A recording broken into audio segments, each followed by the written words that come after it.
Serious, in the spirit of October, what's the creepiest or most paranormal experience that has happened to you?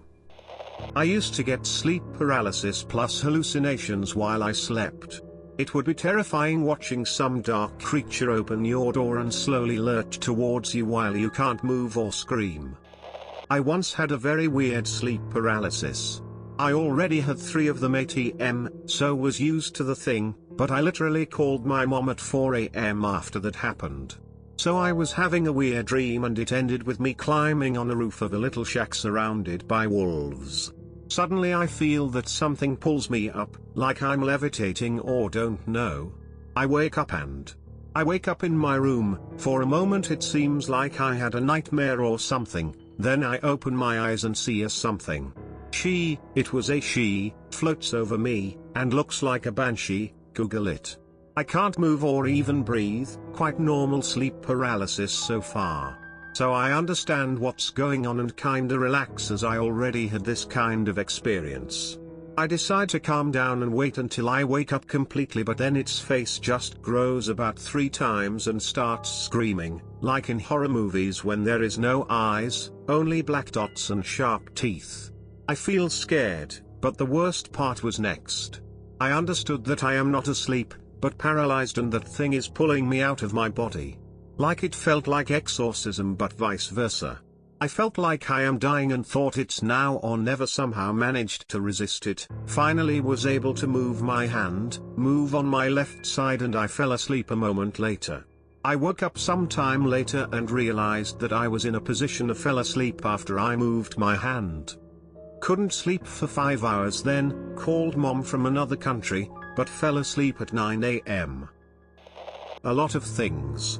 The most amazing was a full body, clear as day apparition of a little girl walking into my parents' room through the closed door.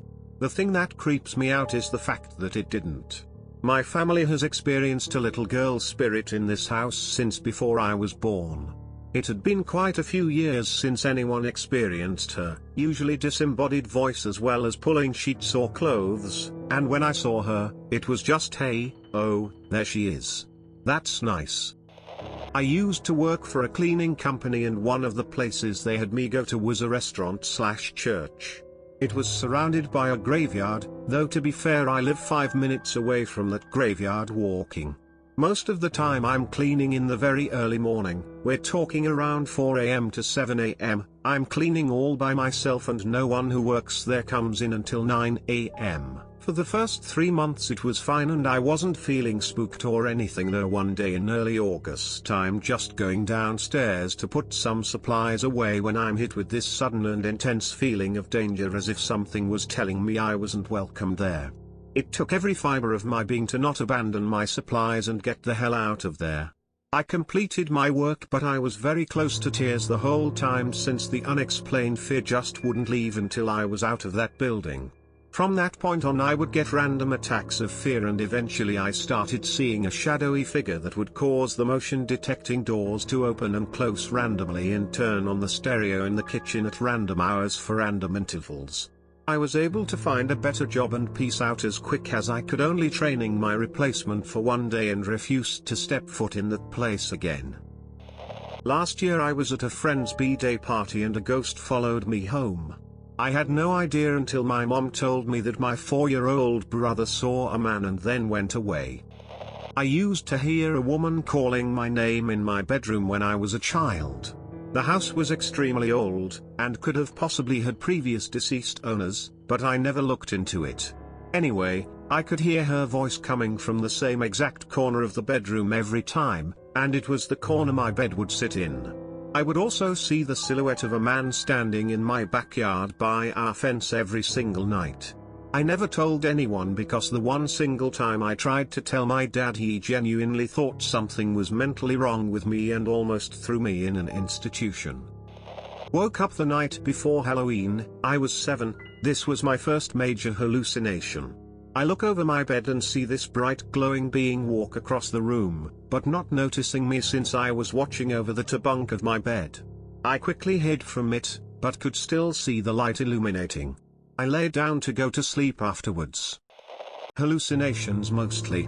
My friend once asked me who I was talking to. I then realized I was talking alone by myself for 2 minutes. I hear creepy noises at night. And mainly in the walls. And I recently found a hole in my wall. When I was about 13, I slept over at my friend's house. I slept on the floor facing the doorway, which was left open.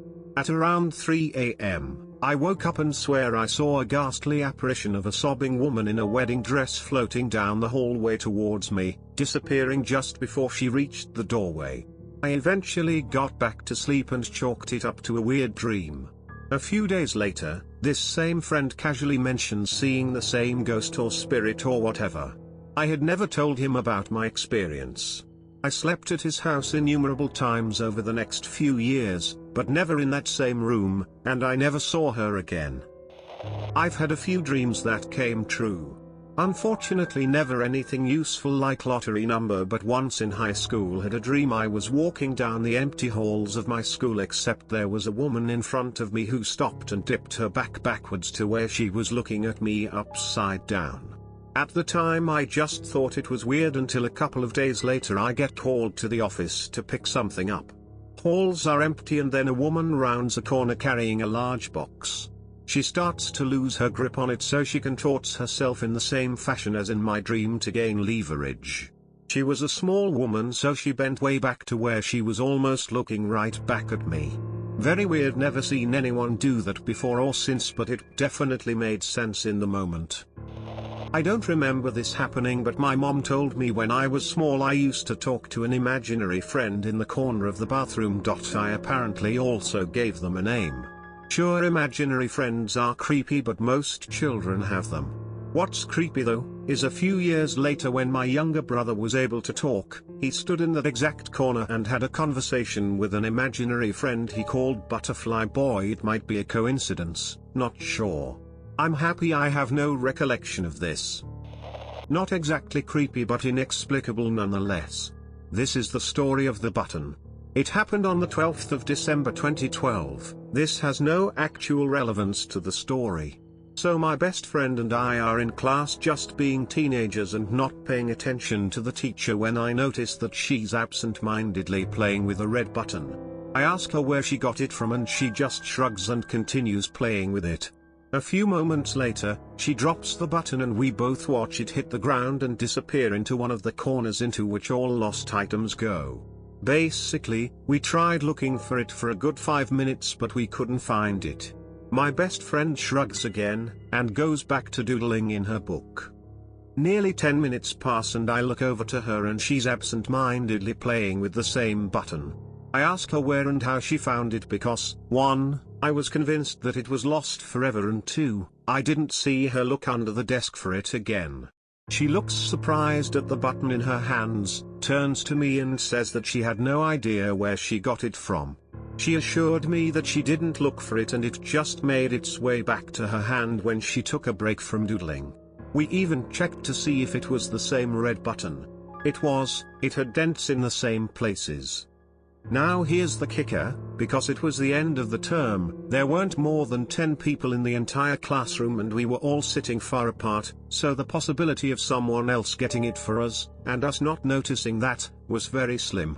Also, neither of us were wearing anything with red buttons. I still have no idea where the button came from, where it went, or how it came back. TLDR. Where did you come from? Where did you go? Where did you come from? Button I know. Once, my fire alarm started beeping for no reason. I took the batteries out, but it still kept beeping, only more randomly. I think I threw it away after that. I was born, I guess. So anyone who rides horses regularly will know being the last one at the barn sucks. So I was the last person, so I had to shut off the lights. I had to take my horse back to the barn, but where he was kept was not in the main barn. So I shut off the lights and started walking down the path to the other barn. I didn't have my phone on me, so I just used the moonlight. Mind you, this horse is bomb-proof, he never spooks. I'm walking down the path when he suddenly stops and throws his head back and rears. He has whites in his eyes. I look at what he could possibly be spooking at. I assumed it was an oddly placed shadow, but I couldn't see much. Except eyes. I saw human eyes in the shadows. I'm about to scream when my vision goes blank for a second and I come to. I'm still standing and my horse has calmed down. I shake it off and continue.